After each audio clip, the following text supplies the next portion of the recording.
ಶ್ರೋತೃಗಳೇ, ಈಗ ನಮ್ಮ ಜೊತೆ ಇದ್ದಾರೆ ಮಂಗಳೂರಿನ CS ಸೊನಾಲಿ ಸುರೇಶ್ ಮಲ್ಯ ಅವರು. ಸೊನಾಲಿ ಸುರೇಶ್ ಮಲ್ಯ ಅವರು ಕಂಪನಿ ಸೆಕ್ರೆಟರಿಯಾಗಿ ಕೆಲಸ ಮಾಡ್ತಾ ಇದ್ದಾರೆ. ಮಂಗಳೂರಿನಲ್ಲಿರುವಂಥ institute of company secretaries of India, ಇದರ ಮಂಗಳೂರು ಚಾಪ್ಟರ್ನ ಅಧ್ಯಕ್ಷರು ಕೂಡ ಆಗಿದ್ದಾರೆ. ಮುಖ್ಯವಾಗಿ ಈ ಕಂಪನಿ ಸೆಕ್ರೆಟರಿ ಅಂದರೆ ಏನು ಮತ್ತು ಅವರು ಯಾವ ಥರದಲ್ಲಿ ಈ ಕೆಲಸವನ್ನು ಮಾಡ್ತಾ ಇದ್ದಾರೆ ಅನ್ನೋದರ ಬಗ್ಗೆ ಅವರಿಂದ ಮಾಹಿತಿಯನ್ನು ಕೇಳಿ ಪಡೆಯೋಣ. ನಮಸ್ಕಾರ ಸೊನಾಲಿ ಅವರೇ. ನಮಸ್ಕಾರ ಮೇಡಮ್, ಈಗ ಈ CS ಅಂತ ನಿಮ್ಮ ಹೆಸರಲ್ಲಿದೆ. CS ಅಂದರೆ ಕಂಪನಿ ಸೆಕ್ರೆಟರಿ ಅಂತ ಅಂದ್ಕೊಂಡಿದ್ದೇನೆ. ಎಸ್, ಈ CS ಕಂಪನಿ ಸೆಕ್ರೆಟರಿ ಅಂದರೆ ಏನು? ಇದು ಏನು ಒಳ್ಳೆ ಕ್ವೆಶ್ಚನ್ ಕೇಳಿದಿರಿ ನನಗೆ ಪ್ರಶ್ನೆ.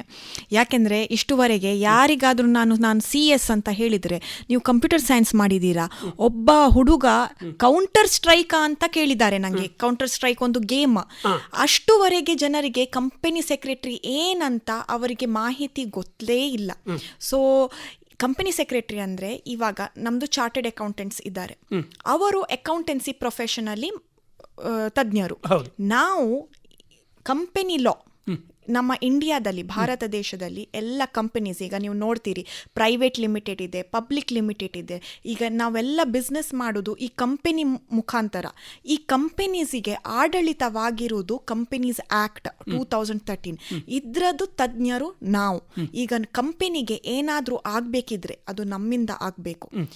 ಇಂಡಿಯಾದಲ್ಲಿ ಇವಾಗ ಭಾರತ ದೇಶದಲ್ಲಿ ಈಗ ನಾವು KMP ಅಂತ ಮಾಡಿದ್ದಾರೆ. ಇದು 2013 ಪಾಸ್ ಆಗಿದ್ದು ಬಿಲ್, 2013 ಕಂಪನೀಸ್ ಆ್ಯಕ್ಟ್ ಅಂತ.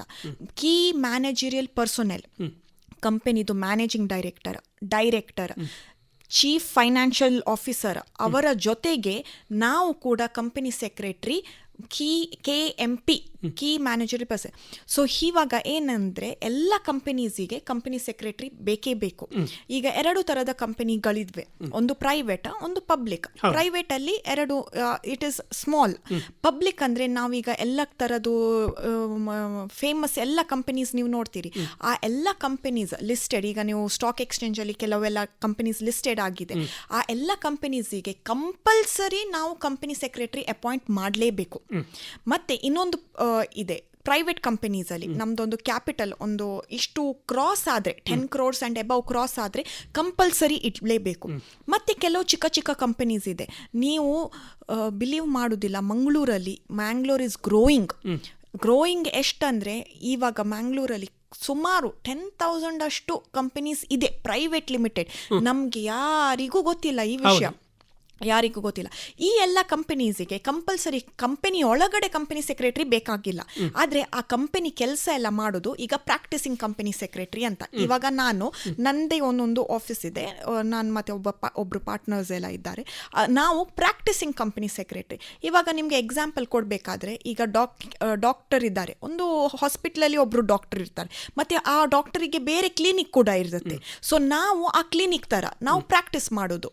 ಫುಲ್ ಟೈಮ್ ಕಂಪನಿ ಸೆಕ್ರೆಟರಿ ಅಂದ್ರೆ ಕಂಪನಿ ಒಳಗಡೆ ಇರ್ತಾರೆ, ಆ ಕಂಪನಿಯನ್ನು ಫುಲ್ ನೋಡ್ಕೊಳ್ತಾರೆ. ಈಗ ಒಂದು ಪ್ರಶ್ನೆ, ಫುಲ್ ಟೈಮ್ ಕಂಪನಿ ಸೆಕ್ರೆಟರಿ ಮತ್ತೆ ಈಗ ಈ ತರದ ಪ್ರಾಕ್ಟೀಷನರ್, ಇವರಿಗೆ ಏನು, ಅವರ ಕೆಲಸದಲ್ಲಿ ಏನು ವ್ಯತ್ಯಾಸ ಉಂಟು? ಈಗ ನಾನು ಈಗ ಪ್ರಾಕ್ಟೀಷನರ್, ಈಗ ನನಗೆ ಕ್ಲಿನಿಕ್, ಸಿಂಪಲ್ ಎಕ್ಸಾಂಪಲ್ ಕೊಡ್ತೇನೆ. ಡಾಕ್ಟರ್ ತುಂಬ ಥರದ್ದು ಪೇಷಂಟ್ ಬರ್ತಾರೆ, ಬೇರೆ ಬೇರೆ ಊರಿಂದ ಬರ್ತಾರೆ, ಎಲ್ಲಿ ಕಡೆ ಕೂಡ ಅವರು ಮಾಡ್ಬೋದು. ಆದರೆ ಹಾಸ್ಪಿಟ್ಲಲ್ಲಿ ಹೋಗುವಾಗ ಆ ಡಾಕ್ಟ್ರು ಆ ಹಾಸ್ಪಿಟ್ಲಿಂದಲೇ ಬರಬೇಕು. ಅವರಿಗೆ ಹೊರಗಡೆ ಔಟ್ ಪೇಷಂಟ್ ವಾರ್ಡ್ ಇರ್ತದೆ ಮಾತ್ರ. ಈಗ ನಾನು ಫಾರ್ ಎಕ್ಸಾಂಪಲ್ ಆಪರೇಷನ್ ಎಲ್ಲ ಮಾಡಬೇಕಾದ್ರೆ ಅವರು ಆ ಪೇಷಂಟಲ್ಲಿ ಭರ್ತಿಯಾಗಿದ್ದವರಿಗೆ ಮಾತ್ರ ಮಾಡ್ತಾರೆ, ಕರೆಕ್ಟ್? ಸೊ ಹಾಗೆ ನಾವು ಫುಲ್ ಟೈಮ್ ಕಂಪ್ನಿ ಸೆಕ್ರೆಟರಿ ಅಂದರೆ, ಈಗ ದೊಡ್ಡ ದೊಡ್ಡ ಲಿಸ್ಟೆಡ್ ಕಂಪನೀಸಲ್ಲಿ ಅವರಲ್ಲೇ ತುಂಬ ತುಂಬ ಕಂಪನೀಸ್ ಇರ್ತದೆ, ಗ್ರೂಪ್ ಕಂಪನೀಸ್ ಅಂತ. ಆ ಕಂಪನೀಸ್ಗೆ ಇವರು ನೋಡ್ಕೊಳ್ಳೋದು. ಇವರು ಬೇರೆ ಲೋಕಲ್ ಕಂಪನೀಸಿಗೆ ಮುಟ್ಟುವಂತಿಲ್ಲ. ಸೊ ಅವರಿಗೆ ಒಂದು ಫಿಕ್ಸೆಡ್ ಸ್ಯಾಲರಿ ಬರ್ತದೆ. ಆದರೆ ನಮಗೆ ಹಾಗಲ್ಲ, ಪ್ರಾಕ್ಟಿಷನರ್ಸಿಗೆ. ನಾವು ಬೇರೆ ಬೇರೆ ಚಿಕ್ಕ ಕಂಪನೀಸ್, ಬೇರೆ ಬೇರೆ ದೊಡ್ಡ ಕಂಪನೀಸ್ ಕೂಡ ಇದೆ, ಅವರಿಗೆಲ್ಲ ನಾವು ಫ್ರೀಲ್ಯಾನ್ಸಿಂಗ್ ಮಾಡಿ, ಡಿಪೆಂಡ್ಸ್, ನಮಗೆ ಒಂದು ಇಷ್ಟೇ ಸ್ಯಾಲರಿ ಬರುವಂತ ಇಲ್ಲ. ಒಂದು 1 ಮಂತಿಗೆ ನಮಗೆ ಇಷ್ಟು ಬಂದರೆ ಸೆಕೆಂಡ್ ಮಂತಿಗೆ ಅದರ 10 ಟೈಮ್ಸ್ ಕೂಡ ಬರ್ಬೋದು, ಅಥವಾ ಅದರ ಅರ್ಧ ಕೂಡ ಬರ್ಬೋದು. ಸೊ ನಾವು ಅದು ಫಿಕ್ಸ್ಡ್ ಅಂತ ಇಲ್ಲ.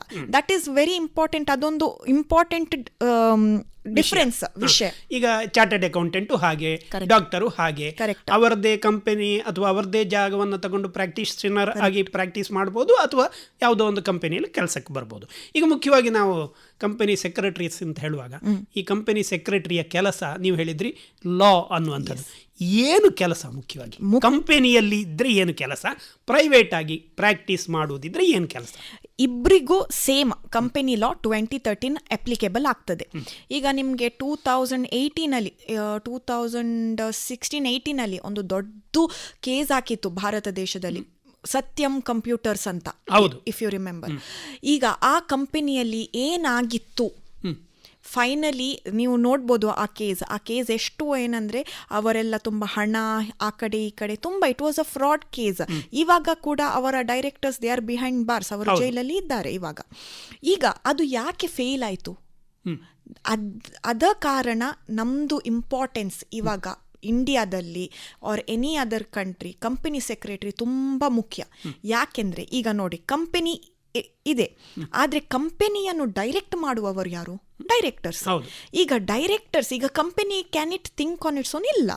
ಸೊ ಈಗ ನಾವು ಕಂಪನಿ ಮುಖವಾಡದಲ್ಲಿ ನಾವು ಇಲ್ಲೀಗಲ್ ರೂಟ್ಸ್ ಟು ಹಣದ ವಿಷಯದಲ್ಲಿ ಎಲ್ಲ ನಾವು ಸೈಫನ್ ಆಫ್ ಮಾಡಬಾರ್ದು.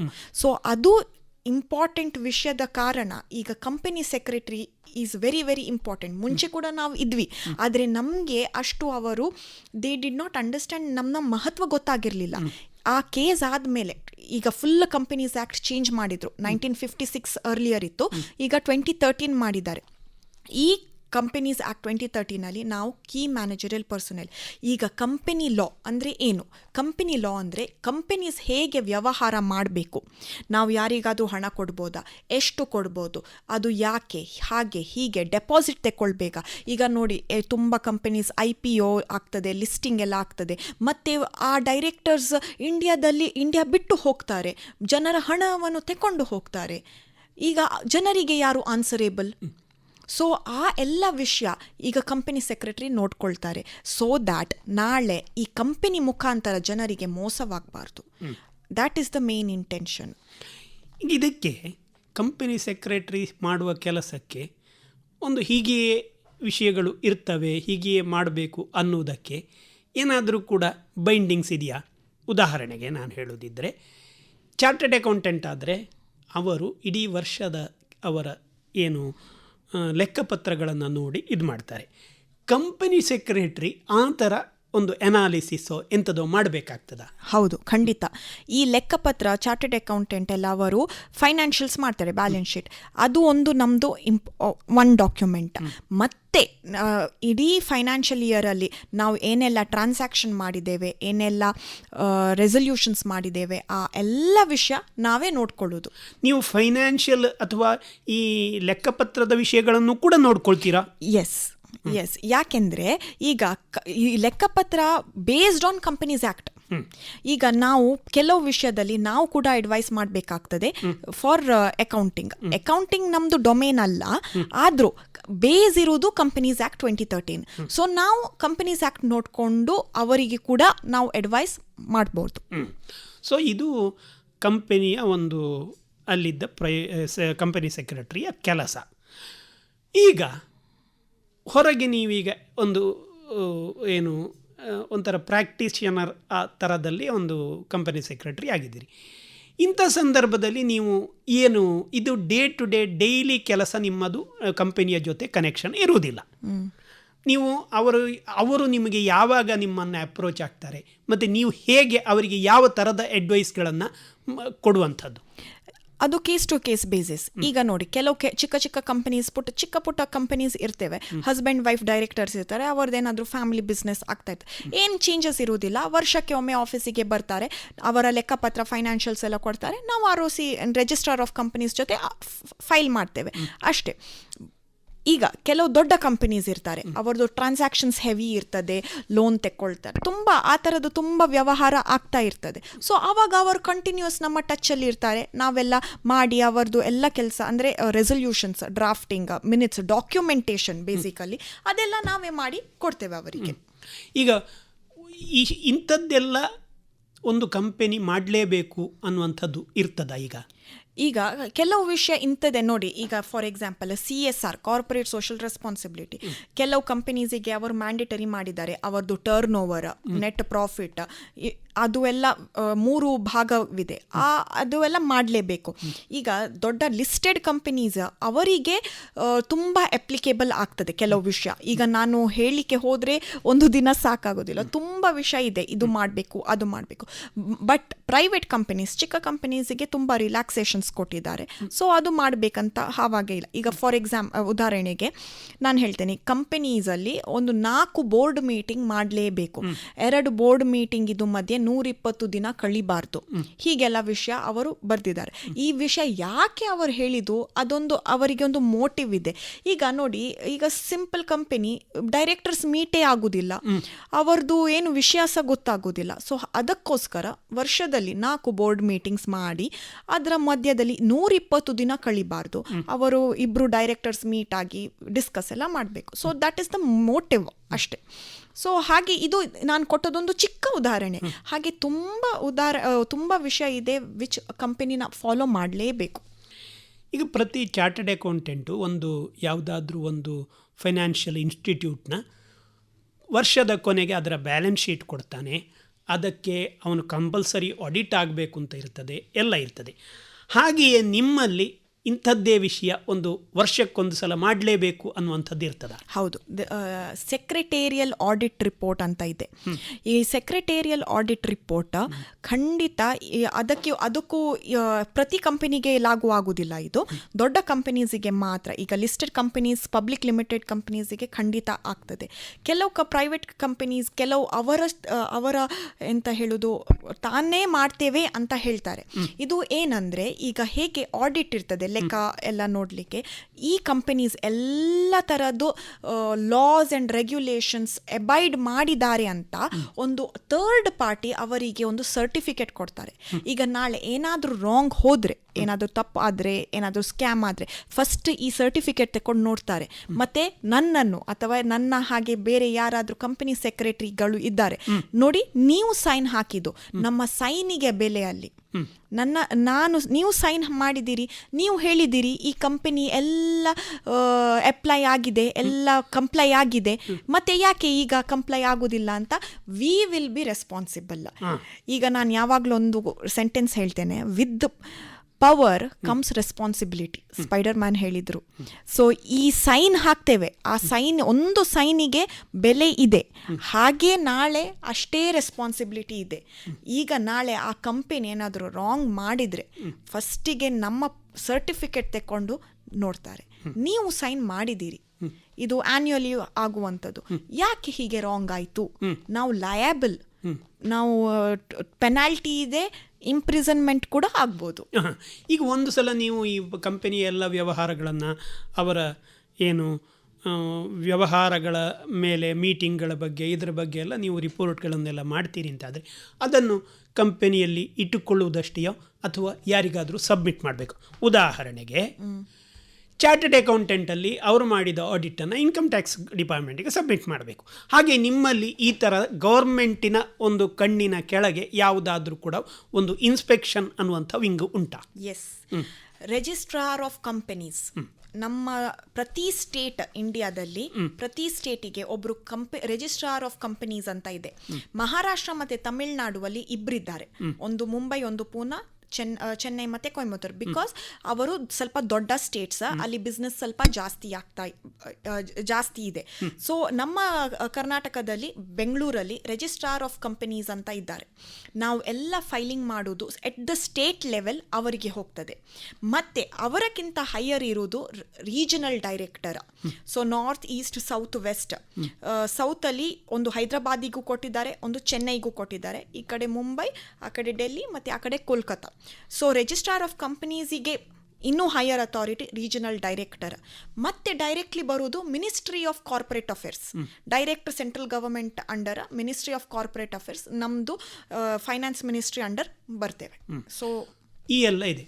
ಇವರು ಏನನ್ನು ನೋಡ್ತಾರೆ, ಏನು ಇವರು ಚೆಕ್ ಮಾಡ್ತಾರೆ? ಈಗ ಎಲ್ಲ ಸ್ಟೇಟಲ್ಲಿ ನಾವು ಏನೆಲ್ಲ ಫೈಲಿಂಗ್ಸ್ ಮಾಡ್ತೇವೆ, ಈಗ ನೋಡಿ ನೀವು ಕೇಳಿದಾಗೆ ಇದೇ ಮಾಡಬೇಕಾ ಹೀಗೆ ಮಾಡಬೇಕಾ, ಈ ಆ್ಯನ್ಯುಯಲಿ ನಮ್ಮ ಒಂದು ಅಟ್ಲೀಸ್ಟ್ ಪ್ರೈವೇಟ್ ಲಿಮಿಟೆಡ್ ಕಂಪನೀಸ್ ಹೇಳಿದರೆ ಒಂದು 10-12 ಕಂಪ್ಲೈಯನ್ಸಸ್ ಬರ್ತವೆ. ಸೊ ಅದು ಮಾಡಿದ್ದೀರಾ ಇಲ್ಲ ಮಾಡದಿದ್ರೆ ಇಮಿಡಿಯೇಟ್ಲಿ ನೋಟಿಸ್ ಹೋಗ್ತದೆ. ಈಗ ನೋಟಿಸ್ ಹೋಗೋದು ಇಮೇಲಲ್ಲಿ, ಇಮೇಲ್ ಡೈರೆಕ್ಟ್ ಬರ್ತದೆ ನಮಗೆ, ಯು ಹ್ಯಾವ್ ನಾಟ್ ಕಂಪ್ಲೈಡ್ ಅಂತ. ಸೊ ನಾವು ಅವರಿಗೆ ರೆಸ್ಪಾಂಡ್ ಮಾಡಬೇಕು. ಎಲ್ಲ ಕಂಪನೀಸ್ ನಾವು ಹೇಳಿಕ್ಕಾಗೋದಿಲ್ಲ ಅವರು ನೋಡುವುದಿಲ್ಲ ಅಂತ. ಎಲ್ಲ ಕಂಪನೀಸ್ ಎಲ್ಲ ಅವರು ನೋಡಿ ಅಪ್ರೂವ್ ಮಾಡುವಂಥದ್ದು. ಈಗ ನೋಡಿ, ಒಂದು ಕಂಪನಿ ಹೆಸರು ಚೇಂಜ್ ಮಾಡಬೇಕು. ಈಗ ನಾನು ಬೋರ್ಡ್ ಹೋಗಿ ತೆಗೆಯುವುದಲ್ಲ, ಅಷ್ಟು ಸುಲಭ ಇಲ್ಲ. ನಾನು ಪರ್ಮಿಷನ್ ಕೇಳಬೇಕು, ಅಪ್ಲೈ ಮಾಡಬೇಕು, ಅದು ಅಪ್ರೂವ್ ಆಗಬೇಕು. ಅದು ಕಂಪನಿ ಈಗ ಯಾವುದಾದ್ರೂ ಕಂಪನಿದು ಹೆಸರು ಬೇಕಿದ್ರೆ ನೀವು ಮಿನಿಸ್ಟ್ರಿ ಆಫ್ ಕಾರ್ಪೊರೇಟ್ ಅಫೇರ್ಸ್ ವೆಬ್ಸೈಟಿಗೆ ಹೋಗಿ ಎಲ್ಲ ನೋಡ್ಬೋದು. ಅವರದ್ದು ಏನೆಲ್ಲ ನೀವು ಫೈಲಿಂಗ್ಸ್ ಎಲ್ಲ ಮಾಡಿದ್ದೀರಿ, ಅವರ ಫೈನಾನ್ಷಿಯಲ್ಸ್ ಲೆಕ್ಕಪತ್ರ ಎಲ್ಲ ಅಲ್ಲಿವೆ. ಸೊ ಹೀಗೆ ನೋಡಿದರೆ ನಮ್ಮದು ಎಲ್ಲ ಬರುವುದು ಅವರು ಅಪ್ರೂವ್ ಮಾಡಿ ಆದಮೇಲೆ ಮಾತ್ರ. ಈಗ ನೀವು ಒಂದು ಹೇಳಿದ್ರಿ, ನೀವು institute of company secretaries of India ಅಂತ ಹೇಳಿ ಅದರ ಮಂಗಳೂರು ಚಾಪ್ಟರ್ ಅಥವಾ ಮಂಗಳೂರು ವಿಭಾಗದ ಒಬ್ಬರು ಚೇರ್ಪರ್ಸನ್ ಆಗಿದ್ದೀರಿ ಅಂಥೇಳಿ. ಇದೇನು ಇನ್ಸ್ಟಿಟ್ಯೂಟ್? ಈಗ ನಾನು ಕಂಪನಿ ಸೆಕ್ರೆಟರಿ. ಈಗ ನಾನು ಕಲಿಬೇಕಾದ್ರೆ ನಮ್ಮದೊಂದು ಇನ್ಸ್ಟಿಟ್ಯೂಟ್ ಇದೆ. ನಮ್ಮ ಇನ್ಸ್ಟಿಟ್ಯೂಟ್ ಈ ಎಲ್ಲ ವಿಷಯವನ್ನು ರೆಗ್ಯುಲೇಟ್ ಮಾಡ್ತೇವೆ. ಅಂದರೆ ರಿಜಿಸ್ಟ್ರೇಷನ್, ಎಕ್ಸಾಮಿನೇಷನ್ ಕಂಡಕ್ಷನ್, ನಮ್ಮದು ಕೋಡ್ ಆಫ್ ಕಾಂಡಕ್ಟ್ ಇವೆಲ್ಲ ಬರೋದು ICSI ಅಂಡರ್. ಈಗ ಕಾಲೇಜ್ ಇದೆ, ಈಗ ಫಾರ್ ಉದಾಹರಣೆಗೆ ಮಂಗಳೂರು ಯೂನಿವರ್ಸಿಟಿ ಇದೆ. ಮಂಗಳೂರು ಯೂನಿವರ್ಸಿಟಿ ಅಂಡರ್ 100 ಕಾಲೇಜ್ ಸುಮಾರಿದೆ, 3 ಡಿಸ್ಟ್ರಿಕ್ಟ್ 3 ಕಾಲೇಜ್ ಇದೆ. ಹಾಗೆ ನಮ್ಮದು ಕಾಲೇಜ್ ಅಂತ ಅಲ್ಲ, ನಮ್ಮದೊಂದು institute under a special act, ICSI act ಅಂತ ಇದೆ. ಈಗ RBI ಆ್ಯಕ್ಟ್ ಇದೆ, SBI ಆ್ಯಕ್ಟ್ ಇದೆ, LIC ಆ್ಯಕ್ಟ್. ಇವರೆಲ್ಲ statutory bodies, not government but they are government types, but they are statutory body which has been under a special act. ನಮ್ಮದು ICSI act of 1980, recent 1980, ಒಂದು 20-30-40 years old. So ನಮ್ಮದು head quarters ಡೆಲ್ಲಿಯಲ್ಲಿದೆ. ಆ ಡೆಲ್ಲಿಯಲ್ಲಿ ಪ್ರತಿ state, ಪ್ರತಿ ನಮ್ಮದು ರಾಜ್ಯದಲ್ಲಿ ಚಾಪ್ಟರ್ಸ್ಗಳಿವೆ. Chapter ಈಗ ಕರ್ನಾಟಕದಲ್ಲಿ ಹೇಳಬೇಕಾದ್ರೆ ಬೆಳಗಾವಿ, ಮೈಸೂರು, ಮಂಗಳೂರು, ಬೆಂಗಳೂರು. ಈ 4 ಚಾಪ್ಟರ್ಸಿಗೆ ಕೆಲವು ಡಿಸ್ಟ್ರಿಕ್ಟ್ಸ್ ಅಲಾಟ್ ಆಗಿವೆ. ಈಗ ನಮ್ಮ ಡಿಸ್ಟ್ರಿಕ್ಟ್ ಶಿವಮೊಗ್ಗ, ದಕ್ಷಿಣ ಕನ್ನಡ, ಉಡುಪಿ, ಈ 3 ಡಿಸ್ಟ್ರಿಕ್ಟಿಗೆ ಒಂದು ಚಾಪ್ಟರ್ ಕೊಟ್ಟಿದ್ದಾರೆ. ಸೊ ನಮ್ಮ ಸ್ಟೂಡೆಂಟ್ಸ್ ಯಾರಿಗಾದರೂ ಈಗ CS ಕೋರ್ಸ್ ಮಾಡಬೇಕು, ಇವರು ಈ ಚಾಪ್ಟರಿಗೆ ಬಂದು ನೋಂದಾಣಿಕೆ ಮಾಡ್ಬೋದು ಅಥವಾ ಆನ್ಲೈನ್ ಡೈರೆಕ್ಟ್ ಮಾಡ್ಬೋದು. ಇದು ರಿಜಿಸ್ಟ್ರೇಷನ್ ಆಗೋದು ಡೈರೆಕ್ಟ್ ಡೆಲ್ಲಿಗೇನೆ ಆಗೋದು. ಸೊ ಅವರಲ್ಲಿ ಈಗ ಮಂಗಳೂರು ಬೇರೆ ಹಾಗೇನಿಲ್ಲ, ಅವರದ್ದು ಅಡ್ರೆಸ್ ಪ್ರಕಾರ ಅವರು they will be allotted to Mangaluru chapter ಅಂತ ಅಷ್ಟೇ. ಈಗ ಕಾಲೇಜಿಗೆ ಹೋಗಿ ಕಲಿಯೋದಿದ್ರೆ ಡಿಗ್ರಿ ಉಂಟು, ಡಿಪ್ಲೊಮಾ ಉಂಟು, PG ಉಂಟು, ಕೆಲವು ವಿಷಯಗಳುಂಟು. ಹೀಗೆ ಈ ಕಂಪನಿ ಸೆಕ್ರೆಟರಿಯಾಗಿ ಆಗಬೇಕಿದ್ರೆ ಏನು ಕಲಿಯೋದು? ಈಗ ಕಂಪನಿ ಸೆಕ್ರೆಟರಿ 3 ಸ್ಟೇಜಸ್ಗಳಿವೆ. ಈಗ ನಾವು ಬೇಕಿದ್ರೆ 12th ಪಾಸ್ PUC ಆದ ತಕ್ಷಣ ನಾನು CS ಸ್ಟಾರ್ಟ್ ಮಾಡ್ಬೋದು. ಅದಕ್ಕೆ ಒಂದು ಎಂಟ್ರೆನ್ಸ್ ಎಕ್ಸಾಮ್ ಇದೆ, CSEET ಅಂತ. ಇದು ಎನಿ ಸ್ಟ್ರೀಮ್ 12th ಪಾಸ್ ಆದ ತಕ್ಷಣ ನಾನು ಬರಿಬೋದು. ಈ ಎಕ್ಸಾಮ್ ವರ್ಷಕ್ಕೆ 4 ಸಲ ಮಾಡ್ತಾರೆ. ಸೊ ಈಗ ಅದು ಪಾಸ್ ಆದರು ನೆಕ್ಸ್ಟ್ ಸ್ಟೇಜಿಗೆ ಹೋಗ್ತಾರೆ, ಅದು ಎಕ್ಸಿಕ್ಯೂಟಿವ್ ಲೆವೆಲ್ ಅಂತ. ಆ ಎಕ್ಸಿಕ್ಯೂಟಿವ್ ಲೆವೆಲಲ್ಲಿ 2 ಗ್ರೂಪ್ ಇದೆ. ಈಗ ಪಕ್ಕನೆ ನಾನು ಇಮಿಡಿಯೇಟ್ಲಿ ಮಾಡೋದಿಲ್ಲ, ತಕ್ಷಣ ಮಾಡೋದಿಲ್ಲ, ನನಗೆ BCom ಕೂಡ ಮಾಡಬೇಕು. ಹಾಗಿದ್ರೆ ನೀವು BCom ಮಾಡಿ ಆದಮೇಲೆ ಡೈರೆಕ್ಟ್ ಎಕ್ಸಿಕ್ಯೂಟಿವ್ ಲೆವೆಲ್ ಬರಿಬೋದು. ಫಸ್ಟ್ ಎಕ್ಸಾಮ್ ಬರಿಬೇಕಂತ ಇಲ್ಲ, ಅದು ಡೈರೆಕ್ಟ್ ಎಂಟ್ರಿ ಅಂತ ಹೇಳೋದು. ಸೊ ನಿಮಗೆ ನಾನು ಹೇಗೆ ಮಾಡಿದಂದರೆ, ನಾನು BBM ಮಾಡ್ತಾ CS ಬರೆದದು. ಸೊ ನಾನು ಫಸ್ಟ್ ಇಯರ್ ಡಿಗ್ರಿಯಲ್ಲಿರುವಾಗ ನಾನು ಫಸ್ಟ್ CS ಮುಂಚೆ ಫೌಂಡೇಶನ್ ಪರೀಕ್ಷೆ ಅಂತ ಇತ್ತು, ಈಗ ಹೆಸರೆಲ್ಲ ಚೇಂಜ್ ಮಾಡಿದ್ದಾರೆ, CSEET ಬರೆಯೋದು. ಸೆಕೆಂಡ್ ಇಯರ್ ಇರುವಾಗ ನಾನು ಫಸ್ಟ್ ಗ್ರೂಪ್ ಆಫ್ ಎಕ್ಸಿಕ್ಯೂಟಿವ್ ಬರೆದೆ. ಫೈನಲ್ ಇಯರ್ BBM ಅಲ್ಲಿ ಇರುವಾಗ second group of executive level ಬರೆದಿದ್ದೇನೆ. ಸೊ ನಂದು BBM ಆಗುವಾಗ ನಂದು CS ಎಕ್ಸಿಕ್ಯೂಟಿವ್ ಕ್ಲಿಯರ್ ಆಯಿತು. ಈಗ CS ಎಕ್ಸಿಕ್ಯೂಟಿವ್ ಕ್ಲಿಯರ್ ಆದ ತಕ್ಷಣ ಇವಾಗ ಏನಂದರೆ 21 ಮಂತ್ಸ್ ಇದು ಪ್ರಾಕ್ಟಿಕಲ್ ಟ್ರೈನಿಂಗ್ ಮಾಡಬೇಕು, ಇಂಟರ್ನ್ಶಿಪ್. ನಾನು ಈ 21 ಮಂತ್ಸ್ ಮಧ್ಯದಲ್ಲಿ ಫೈನಲ್ ಪರೀಕ್ಷೆ ಬರಿಬೋದು. 21 ಮಂತ್ಸ್ ಇದರಲ್ಲಿ ಫೈನಲ್ ಪರೀಕ್ಷೆ ಬರಿಬೋದು. ಆ ಫೈನಲಲ್ಲಿ 3 ಗ್ರೂಪ್ಸ್ ಇದೆ. ಪ್ರತಿ ಗ್ರೂಪಲ್ಲಿ 3 ಪೇಪರ್ ಇರ್ತೇವೆ. ನಾನು ನನ್ನ MBA ಕೂಡ ಮಾಡಿದ್ದೇನೆ ಸೆಂಟ್ ಜೋಸೆಫ್ಸ್ ಬ್ಯಾಂಗ್ಳೂರಲ್ಲಿ. ಆಗ ನಾನೇನು ಮಾಡಿದಂತ ಒಂದೊಂದು ಗ್ರೂಪ್ ಕೊಟ್ಟದು, ಒಟ್ಟಿಗೆ ಬರೀಲಿಲ್ಲ, ಯಾಕೆಂದರೆ ಸ್ವಲ್ಪ ಹೆವಿ ಆಗ್ತಿತ್ತು. ಒಂದೊಂದು ಗ್ರೂಪ್ ಕೊಟ್ಟಿದ್ದೆ. ಸೊ ನಂದು MBA ಆಗುವಾಗ 1 ಗ್ರೂಪ್ ಆಗಿತ್ತು, 2 ಗ್ರೂಪ್ಸ್ ಪೆಂಡಿಂಗ್ ಇತ್ತು. ಅದು ನಾನು ಮತ್ತೆ ಕಂಪ್ಲೀಟ್ ಮಾಡಿದ್ದು. ಈಗ ಪಕ್ಕನೆ ನಾನು ಯಾರಿಗಾದರೂ ಮಾಸ್ಟರ್ಸ್ ಮಾಡಬೇಕಂತ ಇಚ್ಛೆ ಇಲ್ಲ, ಡೈರೆಕ್ಟ್ CS ಮಾಡಬೇಕು. ಸೊ ಅವರು ಇಂಟರ್ನ್ಶಿಪ್ ಡ್ಯೂರಿಂಗ್ ದ ಪೀರಿಯಡ್ ಅವರು ಫೈನಲ್ ಎಕ್ಸಾಮ್ ಕೊಡ್ಬೋದು. ಒಂದೊಂದು ಗ್ರೂಪ್ ಒಟ್ಟಿಗೆ ಕೊಡ್ಬೋದು ಅಥವಾ 3 ಗ್ರೂಪ್ ಕೂಡ ಒಟ್ಟಿಗೆ ಕೊಡ್ಬೋದು. ಸೊ ನೀವು ಲೆಕ್ಕ ಮಾಡಿದರೆ 18+ PUC ಆಗುವಾಗ 18 ಅಂತ ಎನಿಸಿ. ನೀವು 23 ಇಯರ್ಸ್ ಒಳಗಡೆ ನಿಮ್ಮದು CS ಕಂಪನಿ ಸೆಕ್ರೆಟರಿ ಕೋರ್ಸ್ ಮಾಡ್ಬೋದು. ಮತ್ತು ಏನಂದರೆ ಇವಾಗ company secretary course is equivalent to PG degree, post diploma, post graduation course ಡಿಗ್ರಿಗೆ ಈಕ್ವಲೆಂಟ್ ಮಾಡಿದ್ದಾರೆ. ಈಗ ಇದನ್ನು ಪ್ರೈವೇಟ್ ಆಗಿಯೇ ಮಾಡಬೇಕಾಗ್ತದ, ಅದಕ್ಕೆ ಕಲಿಸಲಿಕ್ಕೆ ಯಾರಾದರೂ ಇದ್ದಾರೆ ಹೇಗೆ? ಇವಾಗ ನಮ್ಮ ಚಾಪ್ಟರ್ ರೆಸ್ಪಾನ್ಸಿಬಲ್, ಅವರದು ಕರ್ತವ್ಯ ನಾವು ಇಂಪಾರ್ಟ್ ಮಾಡಬೇಕು ಕೋಚಿಂಗ್. ನಮ್ಮ ಮಂಗಳೂರು ಚಾಪ್ಟರ್ ಬಲ್ಮಠದಲ್ಲಿದೆ. 1 ವರ್ಷ ಆಗಿದೆ. ನಾವೊಂದು ಹೊಸ ಪ್ರಿಮೈಸಿಸ್ಗೆ ಮೂವ್ ಆಗಿದ್ದು. ಬಲ್ಮಠ ಕಲೆಕ್ಟರ್ಸ್ ಗೇಟಲ್ಲಿ ಮೈಲ್ಸ್ಟೋನ್ 25 3rd ಫ್ಲೋರಲ್ಲಿ ನಮ್ಮದೊಂದು ಸಾಧಾರಣ 4000 ಸ್ಕ್ವೇರ್ ಫೀಟ್ ಇದ್ದು ಒಳ್ಳೆಯದು, ಫುಲ್ AC ರೂಮ್ಸಲ್ಲೇ ಆಗಿ ಪ್ರಾಜೆಕ್ಟರ್ ಎಲ್ಲ ಇಟ್ಟು ನಮ್ಮದೊಂದು ಹೊಸ ಪ್ರಿಮೈಸಸ್ ನಾವು ಲಾಂಚ್ ಮಾಡಿದ್ದೇವೆ. ಸೊ ಅಲ್ಲಿ ನಾವು ರೆಗ್ಯುಲರ್ ಬ್ಯಾಚ್ ಕೂಡ ಇದೆ, ಈವ್ನಿಂಗ್ ಬ್ಯಾಚ್ ಕೂಡ ಇದೆ. ಈಗ ರೆಗ್ಯುಲರ್ ಬ್ಯಾಚ್ ಅಂದರೆ ನಾನು ಹೇಳಿದಲ್ಲ, ಈಗ PUC ಆದ ತಕ್ಷಣ ಮಾಡುವವರಿದ್ದಾರೆ, ಅವರು BCom ಮಾಡಲೇಬೇಕಂತ ಇಲ್ಲ, ಅವರು ಓನ್ಲಿ ಕಂಪನಿ ಸೆಕ್ರೆಟರಿ ಕೋರ್ಸ್ ಮಾಡ್ಬೋದು. ಅಂಥ ಮಕ್ಕಳಿಗೆ ಆರ್ BCom ಕಂಪ್ಲೀಟ್ ಆಗಿದೆ, ಇದು ಫುಲ್ ಟೈಮ್ ಕಂಪನಿ ಸೆಕ್ರೆಟರಿ ಮಾಡ್ತಿದ್ದಾರೆ, ಅವರು ಅಂಥ ಮಕ್ಕಳಿಗೆ ಯಾರು ಕಾಲೇಜಿಗೆ ಹೋಗೋದಿಲ್ಲ 9:30 to 4:30 ನಮ್ಮದರಲ್ಲಿ ಕ್ಲಾಸಸ್ ನಡೀತದೆ. ಕೆಲವು ಮಕ್ಕಳು ಹೇಗಂದರೆ ತುಂಬ ಸ್ಮಾರ್ಟ್ ಇರ್ತಾರೆ, ಎಕ್ಸ್ಟ್ರಾ ಸ್ಮಾರ್ಟ್ ಇದ್ದಾರೆ, BCom ಕೂಡ ಮಾಡ್ತಾರೆ, CS ಕೂಡ ಮಾಡ್ತಾರೆ. ಅವರು ಏನಂದರೆ ಕಾಲೇಜ್ ಮುಗಿದು ನಾರ್ಮಲ್ ಡೇ ಕಾಲೇಜ್ 3:30ಗೆ ಮುಗಿಸಿ ನಮ್ಮ ಚಾಪ್ಟರಲ್ಲಿ ಬರ್ತಾರೆ, 4:30 to 6:30 ಈವ್ನಿಂಗ್ ಬ್ಯಾಚ್ ಮಾಡ್ತೇವೆ. ಅಂಥ ಮಕ್ಕಳು ಕೂಡ ಇದ್ದಾರೆ. ಇದು 21 ತಿಂಗಳಷ್ಟು ನೀವು ಇಂಟರ್ನ್ಶಿಪ್ ಮಾಡಬೇಕು ಅಂತ ಹೇಳಿದರೆ, ಈ ಇಂಟರ್ನ್ಶಿಪ್ ಹೇಗೆ ಮಾಡೋದು, ಎಲ್ಲಿ ಮಾಡೋದು? ಈಗ ನೀವು ಇಂಟರ್ನ್ಶಿಪ್ ಕಂಪನೀಸ್ ಜೊತೆ ಮಾಡ್ಬೋದು, ಆರ್ ಪ್ರಾಕ್ಟೀಷನರ್ಸ್ ಜೊತೆ ಕೂಡ ಮಾಡ್ಬೋದು. ಸುಮಾರು ಮಕ್ಕಳು ಬೆಂಗಳೂರಿಗೆ ಹೋಗ್ತಾರೆ, ವಿವಿಧ ಕಡೆ ಹೋಗ್ತಾರೆ, ಬೇರೆ ರಾಜ್ಯಕ್ಕೆ ಕೂಡ ಹೋಗ್ತಾರೆ. ಅವರು ಎಲ್ಲ ಈಗ ನನ್ನ ಕಂಪನಿ ಸೆಕ್ರೆಟರಿ ನನ್ನ ಅಂಡರ್ 2 or 3 ಇಂಟರ್ನ್ಸ್ ತೆಗೊಳ್ಬೋದು, ಆರ್ಟಿಕಲ್ಸ್ ತೆಗೊಳ್ಬೋದು. ಅದು ಡಿಪೆಂಡ್ಸ್. ನಂದು 8 ವರ್ಷ ಆಗಿದೆ, ನಂದು ಕ್ರೈಟೀರಿಯಾ ಜಾಸ್ತಿ ಇದೆ, 4-5 ಆರ್ಟಿಕಲ್ಸ್ ತೆಗೊಳ್ಬೋದು ನನ್ನ ಅಂಡರ್. ಸೊ ನಾನು ಅವರಿಗೆ ಗೈಡ್ ಮಾಡ್ತೇನೆ, ನಾನು ಅವರಿಗೆ ಕಲಿಸ್ತೇನೆ. ನಮ್ಮದೊಂದು ಒಳ್ಳೆ ವಿಷಯ ಏನಂದರೆ, ನಾವು ಏನು ಕಲಿತೇವೆ ನೋಡಿ ಟೆಕ್ಸ್ಟ್ ಬುಕ್ಕಲ್ಲಿ ಅದೇ ಕೆಲಸ ಮಾಡ್ತೇವೆ. ಕಂಪ್ಲೀಟ್ಲಿ ಡಿಫ್ರೆಂಟ್ ಅಂತ ಅಲ್ಲ. ಈಗ ನೀವು ಬೇರೆ ಕಡೆ ಅಂದರೆ ನಾನು ಜಸ್ಟ್ ಕಂಪೇರ್ ಮಾಡೋದಲ್ಲ, ಬಟ್ ಈವನ್ ದೆನ್ ಎಂತ ನಾವು ಕಲಿತೇವಲ್ಲ ಅದೇ ನಾವು ಅಪ್ಲೈ ಮಾಡ್ತೇವೆ. ಸೊ ನಾವು ಮಕ್ಕಳಿಗೆ ಹೇಳೋದು, ನೀವು ಮನೆಯಲ್ಲಿ ಕೂತು ಬಾಯ್ಪಾಠ ಮಾಡಿದರೆ ಆಗೋದಿಲ್ಲ, ನೀವು ಕೆಲಸಕ್ಕೆ ಹೋಗಬೇಕು. ಆಗ ಆಟೋಮ್ಯಾಟಿಕ್ಲಿ ನಿಮಗೆ ಪರೀಕ್ಷೆಯಲ್ಲಿ ಆನ್ಸರ್ ಬರೀಲಿಕ್ಕೆ ಸುಲಭವಾಗ್ತದೆ. ಅದು ಒಂದು ನಾನು ಯಾವಾಗಲೂ ಸ್ಟ್ರೆಸ್ ಮಾಡೋದು ಮಕ್ಕಳಿಗೆ. ಈಗ ತುಂಬ ತಂದೆ ತಾಯಿ ಇದ್ದಾರೆ, ಚಿಕ್ಕವರು ಬೇಡ ದುಡಿಯೋದು ಹಾಗೆ ಹೀಗೆ ಅಂತ.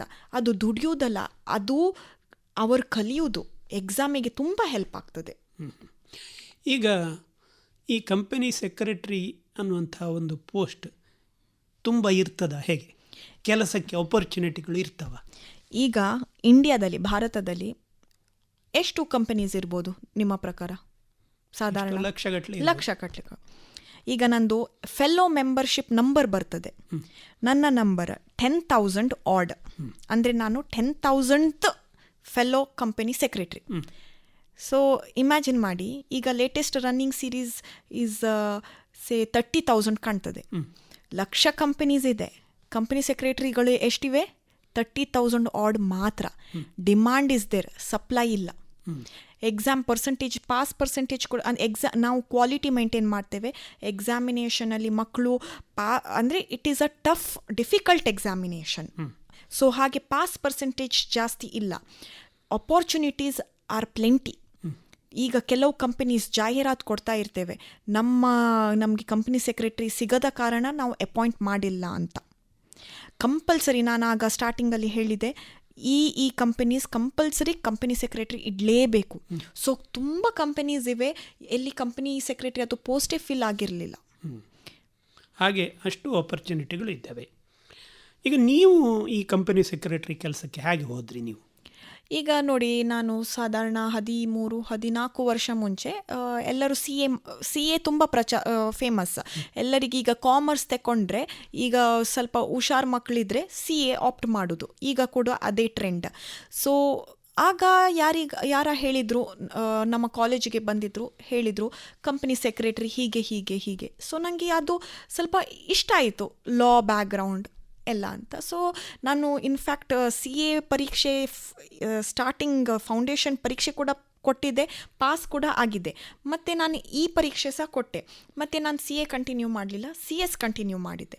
ಸೊ ಅದು ನಮ್ಮ ಕಾಲೇಜಲ್ಲಿ ಏನಂದರೆ, ಹುಷಾರು ಮಕ್ಕಳು ಇದರ ಸಿ ಎ ಮಾಡ್ತಾರೆ, ಸಿ ಎಸ್ ಮಾಡ್ತಾರೆ. ಸೊ ದ್ಯಾಟ್ ವಾಸ್, ಅದು ಒಂದು ಎಲ್ಲರೂ ಹಾಗೆ ಹೇಳ್ತಿದ್ರು ಅಂತ ನಾನು ಜಸ್ಟ್ ಸ್ಟಾರ್ಟ್ ಮಾಡಿದೆ ಮತ್ತು ಕಂಟಿನ್ಯೂ ಮಾಡಿದೆ. ಡಿಗ್ರಿ ಕೂಡ ಮಾಡಿದೆ, ಯಾಕೆಂದರೆ ನಾನು ಸ್ವಲ್ಪ ಎಕ್ಸ್ಟ್ರಾ ಕರಿಕ್ಯುಲರ್ ಆ್ಯಕ್ಟಿವಿಟೀಸಲ್ಲಿ ತುಂಬ ಆ್ಯಕ್ಟಿವ್ ಇದ್ದೆ. ಇಲ್ಲಿ ಇದು ಕಾಲೇಜ್ ಅಲ್ಲ, ಚಾಪ್ಟರ್. ಸೊ ಚಾಪ್ಟ್ರಲ್ಲಿ ಅಷ್ಟು ಆ್ಯಕ್ಟಿವಿಟೀಸ್ ಏನು ಇರಲಿಲ್ಲ, ನನಗೆ ಆ್ಯಕ್ಟಿವ್ಲಿ ಟೇಕ್ ಪಾರ್ಟ್ ಮಾಡಬೇಕಿತ್ತು ಎಲ್ಲ ಆ್ಯಕ್ಟಿವಿಟೀಸಲ್ಲಿ. ಹಾಗೆ ನಾನು ಡಿಗ್ರಿ ಕೂಡ ಮಾಡಿದೆ. ಈಗ ಅದು ನೀವು ಕಂಪನಿ ಸೆಕ್ರೆಟರಿ ಇದನ್ನು ಪಾಸ್ ಮಾಡಿದ ಮೇಲೆ ಏನು ಮಾಡಿದ್ರಿ? ನಾನು ಟ್ರೈನಿಂಗ್ ಮಾಡಿದ್ದೇನೆ. ಕಂಪನಿ ಸೆಕ್ರೆಟರಿ ಪಾಸ್ ನಾನು ಆ್ಯಕ್ಚುಲಿ ಬ್ಯಾಂಗ್ಳೂರಲ್ಲಿ MBA ಮಾಡ್ತಿದ್ದೆ. MBA ಥ್ರೂ ನನಗೆ MBA ಫೈನಾನ್ಸ್ ಒಂದು ಕಂಪನಿಯಲ್ಲಿ ಕೆಲಸ ಮಾಡ್ತಿದ್ದೆ. ಸೈಮಲ್ಟೇನಿಯಸ್ಲಿ ನಂದು ಒಂದು ಗ್ರೂಪ್ ಪೆಂಡಿಂಗ್ ಇತ್ತು. ಒಂದು ಗ್ರೂಪ್ ಪಾಸ್ ಆದ ತಕ್ಷಣ ನಾನು ವಾಪಸ್ ಮಂಗಳೂರಿಗೆ ಬಂದೆ, ಯಾಕೆಂದರೆ ಬೆಂಗಳೂರಲ್ಲಿ ಒಂದು 2.5-3 ವರ್ಷ ನಿಂತು ನನಗೆ ಅದು ತುಂಬ ಹಿಡಿಸಲಿಲ್ಲ, ಟ್ರಾಫಿಕ್ ಹಾಗೆ ಹೀಗೆ. ಸೊ ನನಗೆ ವಾಪಸ್ ಬರಬೇಕಿತ್ತು. ವಾಪಸ್ ಮಂಗಳೂರಿಗೆ ಬಂದು ಸೆಟಲ್ ಆಗಿ ನಾವು ಒಂದು ಫರ್ಮ್ ಸ್ಟಾರ್ಟ್ ಮಾಡಿದ್ದು. ಸೊ ಅಲ್ಲಿಂದ ನಮ್ಮ ಪ್ರಾಕ್ಟೀಸ್ ಸ್ಟಾರ್ಟ್ ಆಯಿತು. ನೀವೊಂದು ಕಂಪನಿಗೆ ಸೆಕ್ರೆಟರಿಯಾಗಿ ಯಾಕೆ ಹೋಗಲಿಲ್ಲ? ನನಗೆ ಪ್ರಾಕ್ಟೀಸ್ ಇಷ್ಟ ಆಯಿತು. ಕಂಪನಿ ಅಂದರೆ ಈಗ ಕಂಪನಿಗೆ ನಾನು ಯಾಕೆ ಹೋಗಲಿಲ್ಲ, ಕಂಪನಿ ಈಗ ನಾನು ಫುಲ್ ಟೈಮ್ ಕಂಪನಿ ಸೆಕ್ರೆಟರಿ ಆಗಿದ್ದರೆ ಆ ವಿಷಯ ಲೆಕ್ಕಾಚಾರ ಅದು ಬೇರೆಯೇ. ಈಗ ನಾನು ಪ್ರಾಕ್ಟೀಸ್ ಮಾಡುವಲ್ಲಿ ನನಗೆ ಬೇರೆ ಬೇರೆ ಅವಕಾಶ ಸಿಗ್ತಾ ಇವೆ, ಬೇರೆ ಬೇರೆ ಹೊಸ ರೀತಿಯಲ್ಲಿ ನಾನು ಪ್ರಾಕ್ಟೀಸ್ ಮಾಡುವ ಅವಕಾಶವಿದೆ. ಸೊ ಅದು ನನಗೆ ಅಟ್ರ್ಯಾಕ್ಟ್ ಆಯಿತು. ಸೊ ನಾನು ಇಲ್ಲೇ ನಿಂತೆ. ಸಾಮಾನ್ಯವಾಗಿ ಒಂದು ಕಂಪನಿ ಸೆಕ್ರೆಟರಿ ಅಂದರೆ ಅವರಿಗೆ ಒಂದು ಕಂಪನಿಯಲ್ಲಿ ಕೆಲಸ ಮಾಡೋದಿದ್ದರೆ ಅವರಿಗೆ ಬರುವಂತಹ ಸವಾಲುಗಳು ಮತ್ತು ಏನು ಅವುಗಳು? ಉದಾಹರಣೆಗೆ ಕಂಪನಿ ಎಲ್ಲ ರೂಲ್ಸ್ ಆ್ಯಂಡ್ ರೆಗ್ಯುಲೇಷನ್ಸ್ ಕಂಪ್ಲೈ ಮಾಡಿದ್ದಾರೆ. ಈಗ ನೋಡಿ, ವಾರ್ಷಿಕೋತ್ಸವ ಇದೆ ಎಲ್ಲ ಸ್ಕೂಲಲ್ಲಿ, ಹಾಗೆ ನಮ್ಮ ಕಂಪನೀಸು ಕೂಡ ವಾರ್ಷಿಕೋತ್ಸವ ಬರ್ತದೆ. 30th ಸೆಪ್ಟೆಂಬರ್ ಒಳಗಡೆ ಆ್ಯನ್ಯುಯಲ್ ಜನರಲ್ ಮೀಟಿಂಗ್ ಅಂತ ಎಲ್ಲ ಕಂಪನೀಸ್ ಮಾಡಲೇಬೇಕು. ಎಲ್ಲ ಶೇರ್ ಹೋಲ್ಡರ್ಸ್ಗಳನ್ನು ಕರೆದು ನಾವು ಈ ಕಂಪನಿಯಲ್ಲಿ ಇಷ್ಟು ಪ್ರಾಫಿಟ್ ಮಾಡಿದ್ದೇವೆ, ಇಷ್ಟು ಹಣ ಬಂದಿದೆ, ಇಷ್ಟು ಡಿವಿಡೆಂಡ್ ಬೇಕಿದ್ರೆ ಕೊಡ್ಬೋದು, ಇದುವೆಲ್ಲ ಅವರು ಆ್ಯನ್ಯುಯಲ್ ಜನರಲ್ ಮೀಟಿಂಗಲ್ಲಿ ಪ್ಲೇಸ್ ಮಾಡ್ತಾರೆ. ಈಗ ಯಾರೋ ಶೇರ್ ಹೋಲ್ಡರಿಗೆ ಏನಾದರೂ ಕ್ವೆಶ್ಚನ್ ಇದ್ದರೆ ಆನ್ಸರ್ ಮಾಡಬೇಕಿರುವುದು ಫಸ್ಟಿಗೆ ಕಂಪನಿ ಸೆಕ್ರೆಟ್ರಿ. ಮತ್ತು ಡೈರೆಕ್ಟರ್ಸ್ ಬೇಕಿದ್ರೆ ಕೂಡ ಆನ್ಸರ್ ಮಾಡ್ಬೋದು, ಬಟ್ ಆನ್ಸರೇಬಲ್ ಪರ್ಸನ್ AGM ಅಲ್ಲಿ ಇರುವುದು ಕಂಪನಿ ಸೆಕ್ರೆಟ್ರಿ. ಏನು ಬೇಕಾದರೆ ಶೇರ್ ಹೋಲ್ಡರ್ ಕಂಪನಿ ವಿಷಯದಲ್ಲಿ ಕ್ವೆಶ್ಚನ್ ತೆಗಿಬೋದು. ಅದನ್ನೆಲ್ಲ ಇವರು ಆನ್ಸರ್ ಮಾಡಬೇಕಾಗ್ತದೆ. ಹೌದು. ನೀವು ಆಪರ್ಚುನಿಟಿಗಳ ಬಗ್ಗೆ ಕೂಡ ಆಗ ಮಾತಾಡಿದ್ರಿ. ಆದರೂ ಕೂಡ ಈಗ ನಾನು ಹೇಳೋದಿದ್ದರೆ ಇದಕ್ಕೆ ಇಷ್ಟು ಪ್ರಚಾರ ಯಾಕೆ ಸಿಗ್ತಾ ಇಲ್ಲ? ನಿಮ್ಮದು ಒಳ್ಳೆ ಕ್ವೆಶ್ಚನ್. ಅದು ಯಾಕೆ ಸಿಗ್ತಾ ಇಲ್ಲ ಅಂತ ನನಗೂ ಗೊತ್ತಿಲ್ಲ. ಯಾಕೆಂದರೆ ಪ್ರಾಬಬ್ಲಿ ಓವರ್ ಶ್ಯಾಡೋಡ್. ಈಗ ನೋಡಿ, ನಾವು ಅಷ್ಟು ಪ್ರಚಾರ ಮಾಡಿಲ್ಲ ಆದರೆ ಇವತ್ತು ಜನರಿಗೆ ಕಂಪನಿ ಸೆಕ್ರೆಟರಿ ನೀವು ನೋಡಿದರೆ ಮಂಗಳೂರಲ್ಲಿ ಸಾಧಾರಣ ಈಗ ಇಷ್ಟು ಜನರಲ್ಲಿ ಆ್ಯಕ್ಟಿವ್ ಮೆಂಬರ್ಸ್, ಅದರಲ್ಲಿ ಕೆಲವರು ಕಂಪನೀಸ್ ಜೊತೆ ಇದ್ದಾರೆ, ಕೆಲವರು ಪ್ರಾಕ್ಟೀಸಲ್ಲಿದ್ದಾರೆ. ಆ್ಯಕ್ಟಿವ್ ಮೆಂಬರ್ಸ್ ಅಂತ ಹೇಳಿದರೆ 30 ಮಾತ್ರ. ಉಡುಪಿ, ಶಿವಮೊಗ್ಗ, ದಕ್ಷಿಣ ಕನ್ನಡ ಕೂಡಿಸಿ. ಅದರಲ್ಲಿ ಪ್ರಾಕ್ಟೀಸ್ ಮಾಡುವವರು ಒಂದು 7-8 ಜನರು. ಬಾಕಿಯವರು ಬೆಂಗಳೂರಲ್ಲಿದ್ದಾರೆ ಅಥವಾ ಮಂಗಳೂರಿದು ಕಂಪನೀಸಲ್ಲಿ ಇದ್ದಾರೆ. ಸೊ ನೀವು ಆಲೋಚನೆ ಮಾಡ್ಬೋದು, ಯಾಕೆ ಪ್ರಚಾರವಿಲ್ಲ ಈ ಕೋರ್ಸಿಗೆ? ಯಾಕೆಂದರೆ ಇವತ್ತು ನಾನು ಇಲ್ಲಿ ಇಂಟರ್ವ್ಯೂ ಮಾಡ್ತಾಯಿದ್ದೆ, ಮೇನ್ ಈ ಕೋರ್ಸಿಗೆ ಪ್ರಚಾರ ಬೇಕು, ಮಕ್ಕಳಿಗೆ ಗೊತ್ತಾಗಬೇಕು. ಕಾಮರ್ಸ್ ತಗೊಂಡ್ರೆ ಕಂಪನಿ ಸೆಕ್ರೆಟರಿ ಮಾಡಿದರೆ ಏನು ಲಾಭ, ಕಂಪನಿ ಸೆಕ್ರೆಟರಿದು ರೋಲ್ ಎಂಥದ್ದು, ವೆರಿ ಇಂಪಾರ್ಟೆಂಟ್, ಅದು ರಿಸ್ಪೆಕ್ಟ್ ಏನು ಅಂತ. ಆ ವಿಷಯದಲ್ಲಿ ಬ್ರ್ಯಾಂಡಿಂಗ್ ತುಂಬ ಕಮ್ಮಿ ಆಗಿದೆ. ಈಗ ನಮಗೆ ಗೊತ್ತಾಗಿದ್ದು ನಮ್ಮ ಸೀನಿಯರ್ಸ್ ಹೇಳಿ, ಯಾರ ಹೇಳಿ.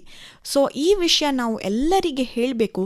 ಕಾಮರ್ಸ್ ತಗೊಂಡ್ರೆ ಕಂಪನಿ ಸೆಕ್ರೆಟರಿ ಕೋರ್ಸ್ ಮಾಡ್ಬೋದು, ಏನು ಆಪ್ಷನ್ ಇದೆ ಕಾಮರ್ಸಲ್ಲಿ, ಅದು ವೆರಿ ಇಂಪಾರ್ಟೆಂಟ್, ಮಕ್ಕಳಿಗೆ ಗೊತ್ತಿಲ್ಲ. ಯಾಕೆಂದರೆ ಇವಾಗ ಮಾರ್ಕೆಟ್ ತುಂಬ ಹಾಳಾಗಿದಲ್ಲ, ಬಟ್ ಏನಂದರೆ ಫ್ಲಕ್ಚುವೇಟ್ ಎಲ್ಲ ಥರದ ಜಾಬ್ಸ್ ಅವೈಲೇಬಲ್ ಇದೆ. ಈಗ ಎಲ್ಲರೂ ಹುಷಾರ್ ಮಕ್ಕಳಿದ್ರೆ ಎಲ್ಲರೂ ಮಾಡುವವರು CA, ಓಕೆ ಒಪ್ತೇನೆ, ತುಂಬ ಕಷ್ಟ ಇದೆ, ಒಳ್ಳೆ ಕೋರ್ಸ್, ತುಂಬ ರಿವಾರ್ಡಿಂಗ್ ಕೋರ್ಸ್ ಎಲ್ಲ ಓಕೆ. ನಮ್ಮ ಕೋರ್ಸ್ ಕೂಡ ಹಾಗೆ ಇದೆ, ನಮ್ಮ ಕೋರ್ಸಿಗೂ ಕೂಡ ಬೆಲೆ ಇದೆ, ನಮ್ಮ ಕೋರ್ಸಿಗೂ ಕೂಡ ರೆಸ್ಪೆಕ್ಟ್ ಇದೆ. ಸೊ ಮಕ್ಕಳಿಗೆ ಲಾ ಇಷ್ಟ ಆದರೆ, ಎಲ್ಲರಿಗೆ ಲಾ ಇಷ್ಟ ಆಗೋದಿಲ್ಲ, ಕೆಲವರಿಗೆ ಲಾ ತುಂಬ ಇಷ್ಟ, ಅಕೌಂಟ್ಸ್ ಹಿಡಿಸಲ್ಲ. ಆ ಮಕ್ಕಳು LLB CS ಮಾಡ್ಬೋದು, BCom CS ಮಾಡ್ಬೋದು, ಆದ್ರೆ ಇಫ್ ನಾಟ್ ಓನ್ಲಿ CS ಕೂಡ ಮಾಡ್ಬೋದು. ಸೊ ಈ ಕೋರ್ಸಿಗೆ ಪ್ರಚಾರ ಬೇಕು. ಯಾಕೆ ಸಿಕ್ಕಿಲ್ಲ ಅಂತ ನನಗೂ ಗೊತ್ತಿಲ್ಲ ಸರ್. ಯಾಕೆ ಸಿಕ್ಕಿಲ್ಲ ಅನ್ನೋದಕ್ಕಿಂತ ನಾವು ಹೆಚ್ಚು ಪ್ರಚಾರ ಕೊಡಬೇಕು ಅನ್ನುವಂಥದ್ದು ನಿಮ್ಮ ಮಾತು. ಈ ಪ್ರಚಾರ ಕೊಡಬೇಕಾದ್ರೆ ಈಗ ನೀವು ಹೇಳೋದು, ಯಾವ ಮಕ್ಕಳಾದರೂ ಕೂಡ ಈಗ ಡಿಗ್ರಿ ಮಾಡ್ತಾ ಇರುವವರಾಗಿರ್ಬೋದು, PUC ಜಸ್ಟ್ ಆದವರಾಗಿರ್ಬೋದು, ಅವರಿಗೆ ನಿಮ್ಮ ಕಂಪನಿ ಸೆಕ್ರೆಟರಿಯ ಒಂದು ಆಪರ್ಚುನಿಟಿಯ ಬಗ್ಗೆ ಮತ್ತು ಅದರ ಒಂದು ಘನತೆಯ ಬಗ್ಗೆ ಮತ್ತು ಆ ಕೋರ್ಸಿನ ಬಗ್ಗೆ ಏನು ಹೇಳಲಿಕ್ಕೆ ಇಷ್ಟಪಡ್ತೀರಿ? ಇವಾಗ ನೀವು ಕಾಮರ್ಸ್ ತಗೊಂಡ್ರಿ, ಯಾಕೆ ಸೈನ್ಸ್ ತಗೊಳ್ಳಿಲ್ಲ, ವಿಜ್ಞಾನ ತಗೊಳ್ಳಿಲ್ಲ ನಾನು ಕೇಳುವುದಿಲ್ಲ. ನಿಮ್ಮ ಇಂಟ್ರೆಸ್ಟ್, ಈಗ ಯಾವಾಗಲೂ ತುಂಬ ಹುಷಾರಿದ್ರೆ ಮನೆಯಲ್ಲಿ ಎಂಜಿನಿಯರ್ ಮಾಡಪ್ಪ, ಡಾಕ್ಟರ್ ಆಗಬೇಕಪ್ಪ, ಸೈನ್ಸ್ ತಗೊಳ್ಳು. ಈಗ ವಿಜ್ಞಾನ ತಗೊಂಡ್ರೂ ತುಂಬ ಅವಕಾಶ, ಬೇರೆ ಆಪರ್ಚುನಿಟೀಸ್ ಇದೆ. ಇವಾಗ ಕಾಮರ್ಸ್ ತಗೊಳ್ತಾರೆ, ಕಾಮರ್ಸ್ ತಗೊಂಡು ಏನು ಮಾಡ್ತೀಯಪ್ಪ ಅಂತ ಕೇಳಿದರೆ, ನಾನು CA ಆಗಬೇಕು ಅಥವಾ MBA ಮಾಡಬೇಕು ಅಥವಾ ಬೇರೆ ಯಾವುದಾದ್ರೂ ಕೋರ್ಸ್ ಹೇಳ್ತಾರೆ. ಆದರೆ ಕಂಪನಿ ಸೆಕ್ರೆಟರಿ ಕೋರ್ಸ್ ಬಗ್ಗೆ ಅವರಿಗೆ ಇದರ ಗೊತ್ತಿರುವುದಿಲ್ಲ, ಅವ್ರ ಮಾಹಿತಿ ಇರುವುದಿಲ್ಲ. ಸೊ ಇವಾಗ ನಾನು ಮಾಹಿತಿ ಕೊಡಬೇಕಂತ ಇಚ್ಛೆಪಡ್ತೇನೆ. ಈಗ ಈ CS ಕಂಪನಿ ಸೆಕ್ರೆಟರಿ ಕೋರ್ಸ್, ಅದರಲ್ಲಿ ಮೇಜರ್ಲಿ ಇರುವುದು ಲಾ, ಸ್ವಲ್ಪ 60% ಲಾ ಇದೆ, 40% ಅಕೌಂಟೆನ್ಸಿ ಆ್ಯಂಡ್ ನಂಬರ್ಸ್ ಇದೆ. ಯಾರು ಮಾಡ್ಬೋದು ಈ ಕೋರ್ಸ್? PUC ಆದಮೇಲೆ ಡೈರೆಕ್ಟ್ CSET CS EET ಪರೀಕ್ಷೆ ಬರೆದು ಎಕ್ಸಿಕ್ಯೂಟಿವ್ ಲೆವೆಲ್ ಹೋಗ್ಬೋದು. ಆರ್ ನೀವು BCom ಮಾಡಬೇಕು, ನಿಮಗೆ BCom ರೆಗ್ಯುಲರ್ ಕಾಲೇಜ್ಗೆ ಹೋಗಬೇಕಿದ್ರೆ BCom ಮಾಡ್ತಾ ಈ ಕೋರ್ಸ್ ಮಾಡ್ಬೋದು. ಆರ್ BCom ಆದಮೇಲೆ ಪೋಸ್ಟ್ ಗ್ರ್ಯಾಜುಯೇಷನ್ ಅಂತ ಹೇಳಿ ಈ ಕೋರ್ಸ್ ಮಾಡ್ಬೋದು. ಈ ಕೋರ್ಸಿಗೆ ಪೋಸ್ಟ್ ಗ್ರ್ಯಾಜುಯೇಷನ್ ಈಕ್ವವೆಲೆಂಟ್ ಬೆಲೆ ಇವಾಗ NAC ಅವರು ಕೊಟ್ಟಿದ್ದಾರೆ ನಮ್ಮ ಭಾರತ ದೇಶದಲ್ಲಿ. ಈ ಕೋರ್ಸ್ ಆದಮೇಲೆ 21 ತಿಂಗಳದು ಇಂಟರ್ನ್ಶಿಪ್ ಮಾಡಬೇಕು. ಇಂಟರ್ನ್ಶಿಪ್ ಇದು ಮಧ್ಯದಲ್ಲಿ ನಾವು ಪರೀಕ್ಷೆ ಬರಿಬೋದು, ಆರ್ ಇಂಟರ್ನ್ಶಿಪ್ ಆದಮೇಲೆ ನಾವು ಪರೀಕ್ಷೆ ಬರಿಬೋದು. ಪರೀಕ್ಷೆ ಆದಮೇಲೆ ಕೆಲವು ಟ್ರೈನಿಂಗ್ಸ್ ಇದೆ, 15 ದಿನದ್ದು ಟ್ರೈನಿಂಗ್, ಹಾಗೆ ಚಾಪ್ಟರ್ ಅವರು ಕಂಪಲ್ಸರಿ ಮಾಡಿದ್ದಾರೆ. That is like a finishing school. ಅದು ಆದಮೇಲೆ ನಾವು ಇನ್ಸ್ಟಿಟ್ಯೂಟ್ ಜೊತೆ ಮೆಂಬರ್ಶಿಪ್ ತಗೊಳ್ಳೋದು. ಈಗ ನಮ್ಮ ಇಂಟ್ರೆಸ್ಟ್ ಎಂತ, ನಮಗೆ ಒಂದು ಕಂಪನಿಯಲ್ಲಿ ನನಗೆ ಫಿಕ್ಸ್ಡ್ ಸ್ಯಾಲರಿ ಬರಬೇಕು. ಈಗ ಆಂಟ್ರಪ್ರನರ್ಶಿಪ್ ಜಾಸ್ತಿ, ಮಂಗಳೂರಿನಲ್ಲಿ ಆಂಟ್ರಪ್ರನರ್ಸ್ ಅಂತ ತುಂಬ ಒಂದು ಈ ವರ್ಡ್ ತುಂಬ ಹೈಲೈಟ್ ಆಗಿದೆ. ಸೊ ನಿಮಗೆ ಆ ಥರದ್ದು ಆಗಬೇಕಿದ್ರೆ ನೀವು ಪ್ರಾಕ್ಟಿಷನರ್ ಆಗ್ಬೋದು. ನಿಮ್ಮದೇ ಫರ್ಮ್ ಓಪನ್ ಮಾಡಿ ನೀವೇ ಎಲ್ಲ ನಿಮ್ಮ ವಿಚಾರವನ್ನು ಹೇಳಿ ಕಂಪನೀಸಿಗೆ ಅಪ್ರೋಚ್ ಆಗಿ ಫ್ರೀಲ್ಯಾನ್ಸಿಂಗ್ ಅಂತ ನಿಮ್ಮದೇ ಫರ್ಮ್ ಮಾಡ್ಬೋದು. ಆರ್ ನಿಮಗೆ ಇದೆಲ್ಲ ಬೇಡ, ಕಂಪನಿಯಲ್ಲಿ ನನಗೆ ಫಿಕ್ಸ್ಡ್ ಸ್ಯಾಲರಿ ಬಂದು ನಾನು ಒಂದೇ ಕಂಪನಿ ಬಗ್ಗೆ ಎಲ್ಲ ನೋಡ್ತೇನೆ ಅಂತ ಹೇಳಿದರೆ, ಹಾಗಿದ್ರೆ ನೀವು ಫುಲ್ ಟೈಮ್ ಕಂಪನಿ ಸೆಕ್ರೆಟರಿ ಆಗ್ಬೋದು. ನಮ್ಮ ದೇಶದಲ್ಲಿ ನೀವೇ ಹೇಳಿದಿರಿ ಲಕ್ಷ ಕಂಪನೀಸ್ ಇದೆ, ಆದರೆ ನನ್ನ ನಂಬರ್ ಕಂಪನಿ ಫೆಲೋ ಮೆಂಬರ್ 10,000 ಚಿಲ್ಲರೆ. ಅದು ಎಷ್ಟು, ಒಂದು 6-7 ವರ್ಷ ಮುಂಚೆ ಬಂದದ್ದು. ಸೊ ಇವಾಗ ಒಂದು 10,000 ಜಾಸ್ತಿ ಆ್ಯಡ್ ಮಾಡಿ, 20,000 ಬೇಕಿದ್ರೆ ಜಾಸ್ತಿ ಆ್ಯಡ್ ಮಾಡಿ, 30,000 ಮಾತ್ರ ನಮ್ಮ ದೇಶದಲ್ಲಿ ಫೆಲೋ ಕಂಪನಿ ಸೆಕ್ರೆಟರೀಸ್ ಇದ್ದಾರಾ? ಸೊ ಡಿಮಾಂಡ್ ಇದೆ, ಸಪ್ಲೈ ಇಲ್ಲ. ಮಕ್ಕಳು ಈ ಕೋರ್ಸ್ ಮಾಡಿದ್ರು, ಫಸ್ಟ್ ನಾನು ಹೇಳೋದು, the truth of this course is you may fail ಆಗ್ತೇವೆ, ಆದರೂ ಆಗಬೇಕಂತ ಇಲ್ಲ, ಫಸ್ಟ್ ಅಟೆಂಪ್ಟಲ್ಲಿ ಪಾಸ್ ಕೂಡ ಆಗ್ಬೋದು, ಅದು ನಿಮ್ಮ ಮೇಲೆ ಡಿಪೆಂಡ್ ಆಗ್ತದೆ. ಆದರೆ ಫೇಲಿಯರ್ ಇಸ್ ದ ಟ್ರುತ್. ಈ ಕೋರ್ಸಲ್ಲಿ ಎಲ್ಲ ಕೋರ್ಸ್, CA ಕೋರ್ಸ್ ನೋಡಿ, ಎಂಥ ಯಾವುದಾದ್ರೂ ಕಾಂಪಿಟೇಟಿವ್ ಕೋರ್ಸಲ್ಲಿ ನಮಗೆ ಫಸ್ಟ್ ನಾವು ಆಲೋಚನೆ ಮಾಡಬೇಕು, ಈ ಕೋರ್ಸ್ ನಾವು ಫೇಲ್ ಆಗ್ಬೋದು ಅಂತ. ಆಗಿದ್ರೂ ಪರವಾಗಿಲ್ಲ, ನೀವು ಎಷ್ಟೇ ಅಟೆಂಪ್ಟ್ ಕೊಡ್ಬೋದು. ಈ ನಮ್ಮ ಜೂನ್ ಮತ್ತು ಡಿಸೆಂಬರ್ ನಮ್ಮದು ಎಕ್ಸಾಮಿನೇಷನ್ ಡೇಟ್ಸ್ ಫಿಕ್ಸ್ಡ್, ಚೇಂಜ್ ಆಗೋದಿಲ್ಲ. ಏನೇ ಆಗಲಿ ಏನೇ ಬರಲಿ, ನಮ್ಮ ಜೂನ್ ಫಸ್ಟ್ ವೀಕಲ್ಲಿ ಟೆಸ್ಟ್ ಎಕ್ಸಾಮ್, ಡಿಸೆಂಬರ್ ಲಾಸ್ಟ್ ವೀಕಲ್ಲಿ ಎಕ್ಸಾಮ್ ಖಂಡಿತ ನಡೀತಾ ಇದೆ. ನಾನು ಜೂನಲ್ಲಿ ಬರೆದಿದ್ದೇನೆ, ಡಿಸೆಂಬರಲ್ಲೂ ಬರೆದಿದ್ದೇನೆ. ಇಷ್ಟುವರೆಗೆ ಚೇಂಜ್ ಆಗಲಿಲ್ಲ ಡೇಟ್ಸ್. ನಾವು ಆಲೋಚನೆ ಮಾಡಿ ಕೂತ್ಬೇಕಂತ ಇಲ್ಲ, ಟೈಮ್ ಟೇಬಲ್ ಬರ್ತದೆ ಹಾಗೆ ಹೀಗೆ. ಜೂನ್ ಡಿಸೆಂಬರಲ್ಲಿ ಫಿಕ್ಸ್ಡ್ ಎಕ್ಸಾಮ್. ಸೊ ಒಂದು ಅಟೆಂಪ್ಟ್ ಆಗದಿದ್ರು 6 ತಿಂಗಳಲ್ಲಿ ನಾವು ಇನ್ನೊಂದು ಅಟೆಂಪ್ಟ್ ಕೊಡ್ಬೋದು. ನಾವು ಬೇಗ ಬೇಗ ಪಾಸ್ ಮಾಡಿದರೆ 3 ವರ್ಷದಲ್ಲಿ ಈ ಕೋರ್ಸ್ ಮುಗಿಸ್ಬೋದು. ಒಳ್ಳೆಯದು. CS ಸೊನಾಲಿ ಸುರೇಶ್ ಮಲ್ಯ ಅವರೇ, ಮುಖ್ಯವಾಗಿ ಈ ಕಂಪನಿ ಸೆಕ್ರೆಟ್ರಿ ಅಂದರೆ ಏನು, ಮತ್ತು ಯಾವ ರೀತಿಯಲ್ಲಿ ಈ ಕಂಪನಿ ಸೆಕ್ರೆಟ್ರಿ ಆಗಬಹುದು, ಮತ್ತು ಅದರಲ್ಲಿ ನೀವು ಒಬ್ಬರು ಕಂಪನಿ ಸೆಕ್ರೆಟ್ರಿ ಪ್ರೈವೇಟ್ ಪ್ರಾಕ್ಟೀಷ್ನರ್ ಆಗಿ ಯಾವ ರೀತಿಯಲ್ಲೆಲ್ಲ ಅದರ ಸುಖ ದುಃಖಗಳನ್ನು ನಮ್ಮ ಜೊತೆ ಹಂಚಿಕೊಂಡಿದ್ರಿ. ಧನ್ಯವಾದಗಳು. ನಮಸ್ಕಾರ. ನಮಸ್ಕಾರ.